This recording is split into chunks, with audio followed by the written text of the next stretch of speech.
Ini pandemi bukan masalah sepele. Ini masalah yang berat. Kalau seandainya kita masing-masing saling terikat dan saling bahu-membahu, akan semakin ringan. Dan saat ini kalau antum tahu, pandemi ini sepertinya sepele. Bukan sepele sebenarnya, tapi mulai disepelekan.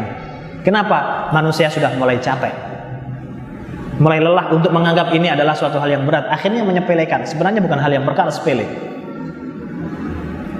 Itu main-main politik saja. Ya ikhwah, di Saudi banyak yang terkena. Dan saudara kandung saya dua-duanya sudah kena. Dan ini bukan main-main.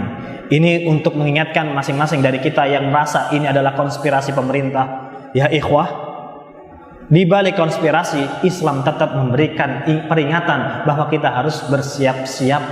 Kita ingat Rasulullah SAW berangkat perang, apakah cuma pakai jubah saja? Peperangan itu konspirasi yang paling parah dari konspirasi adalah peperangan. Di situ adalah banyak tipuan-tipuan bagaimana orang bisa memenangkan peperangan.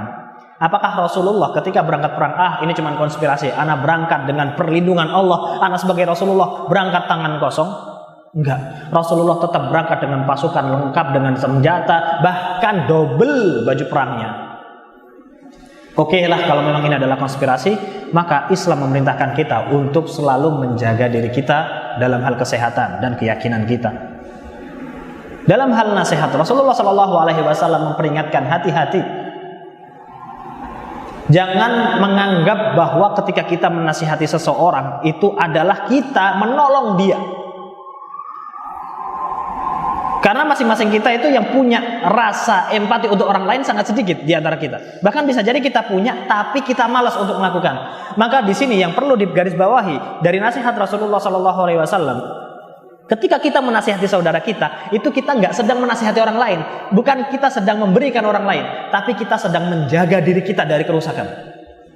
Kenapa? Seseorang apabila dia dalam keadaan yang salah, kemudian dia melakukan kemungkaran dan kita diam, kemungkaran itu nggak hanya menimpa dia sebagai pelaku saja. Pelaku itu juga akan menyerang kita. Contohnya, satu orang ketika dia sudah menganggap COVID ini adalah main-main, akhirnya dia nggak memperhatikan protokol kesehatan.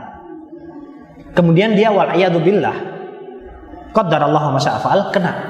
Apakah yang kena sakit cuman dia? Keluarganya kena. Dan nggak menutup kemungkinan kita yang dekat dengan dia juga akan kena. Itu salah satu contohnya. Wah, bahasnya COVID mulu. Jangan-jangan ini anteknya pemerintah. Ya ikhwah, dalam segala hal. Contohnya apa? Rasulullah menggambarkan seseorang yang naik kapal. Yang satu di atas, yang satu di dek. Ya gerombolan ya. Ada segerombolan kaum muslimin.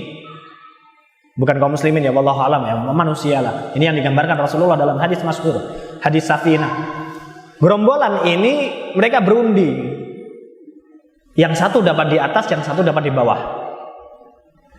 Nah, yang di atas mereka kan butuh air minum. Kalau butuh air minum ngapain? Tinggal ngambil air. Di atas mereka bisa ngelihat laut. Yang di dek mereka nggak bisa ngambil air. Akhirnya mereka kalau butuh air untuk minum, untuk kebutuhan mereka, mereka harus naik.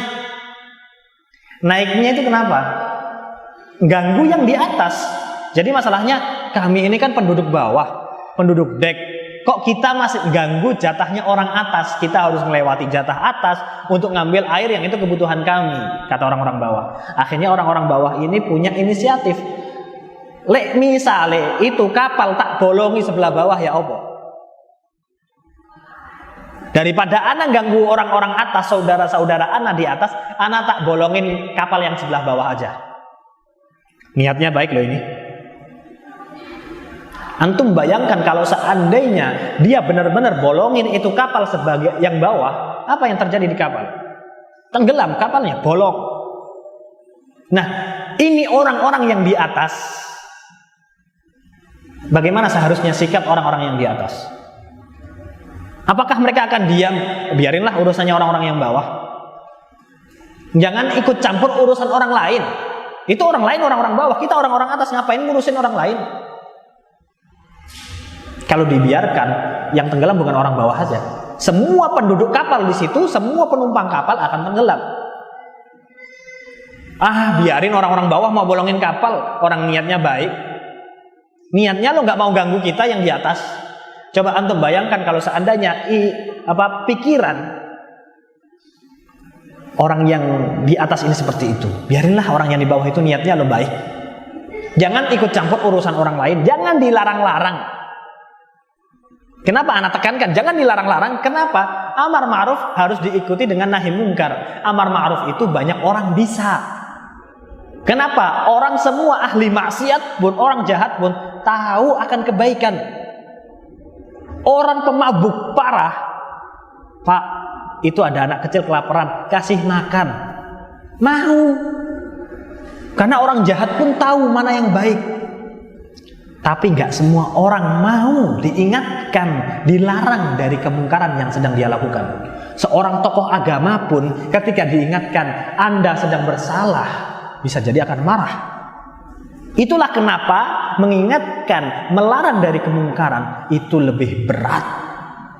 Itulah kenapa akhirnya bangsa Bani Israel akhirnya dimurkai oleh Allah. Kenapa? Ketika mereka melakukan kemungkaran di antara mereka, gak ada yang melarang di antara mereka. Kanu la yatanahawna an munkarin fa'alu. Mereka itu ada kemungkaran tapi mereka gak melarang. Kita fokuskan dalam melarangnya ini. Sesungguhnya yang merusak, yang menjadikan kerusakan di muka bumi ini adalah kemungkaran.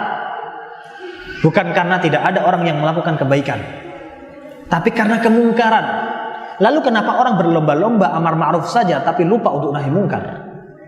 Lupa untuk menasehati kemungkaran.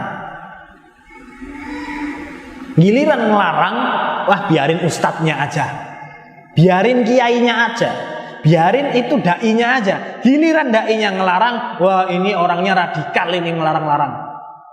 Wah kiainya ini keras ini ngelarang-larang.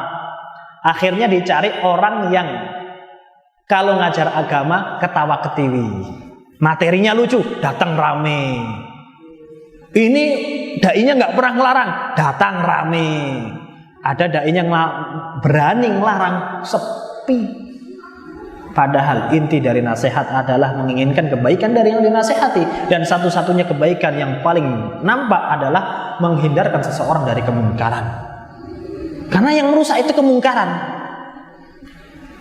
Dan jiwa kita itu akan selalu condong kepada kemungkaran. Itulah kenapa nasihat untuk menghindari kemungkaran itu lebih susah.